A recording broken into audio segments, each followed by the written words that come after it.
I'm in the studio right now with Rich Osmond of Tom's River. He's a pro at this already. Thank you. You were here a couple years ago with your daughter Reese when she was 3-4 years old, maybe? Yes, yes. And now she's 7. And it's been a long road for you guys, for you and your family. What's your wife's name? Jordan. Jordan, and congratulations, you tell me off air, you now have a 3-month-old daughter at home. Yes, we have a new addition. Yeah. Her name is Riley? Riley. So I appreciate you coming back in. When you guys were here a couple years ago when Reese was 3-4 years old, what was the type of cancer? Well, she has ALL. Okay. So leukemia. it's a leukemia cancer. It's a B-cell cancer. She was originally diagnosed at 2.5. She went through 2.5 years of treatment. So when she was 5, she was declared in remission. We went into just monitoring at that point. We went for about 18 months. So rolling into the year of 2017, my wife and I essentially said, well, we're going to look at this as our move-on year, in that we're going to move on with our life. We're going to continue what we were planning on doing years ago. Hopefully this is behind us. Around May, Reese turned 6. We got her a dog for her birthday. It was fun. Nice. We had a good time. Into the fall, my wife found out that she's pregnant, so we had that joy coming.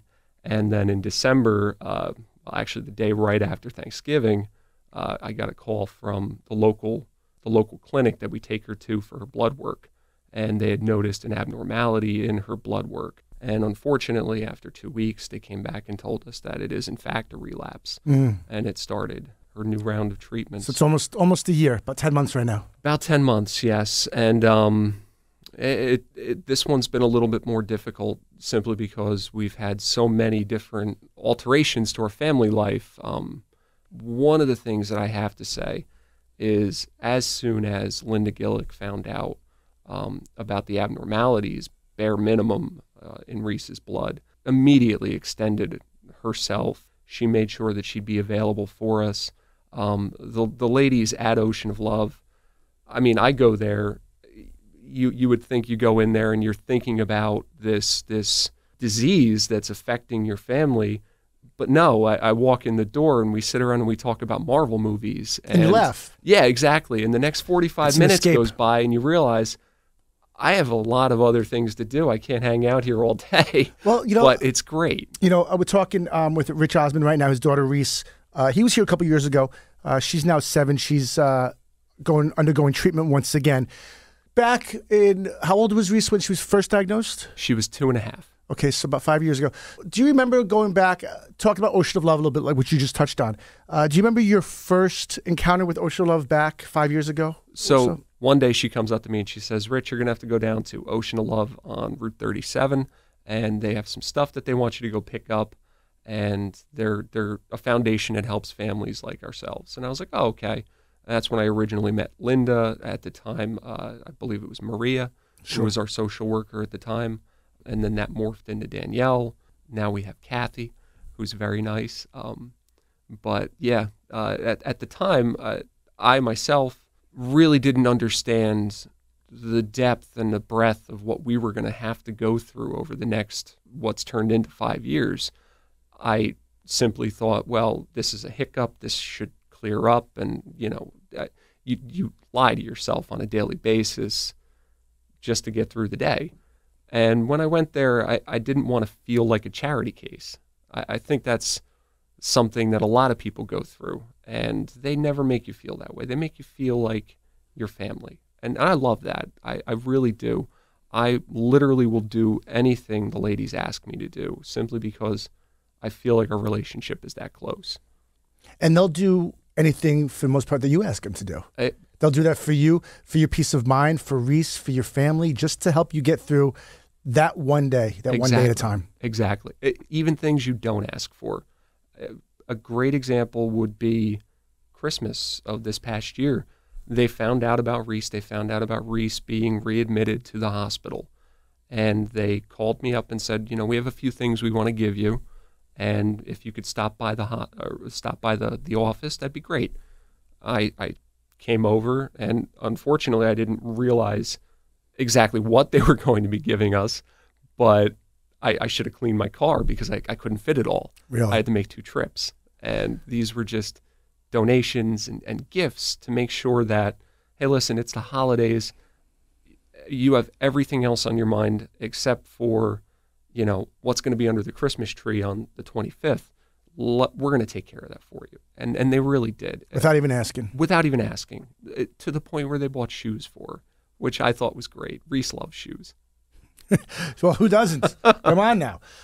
So when obviously you went through the treatment, and Ocean of Love was there every step of the way. Yes. And obviously then when you guys were in remission with Reese, do you still have a connection with Ocean of Love during that time, the 18 months? Yeah.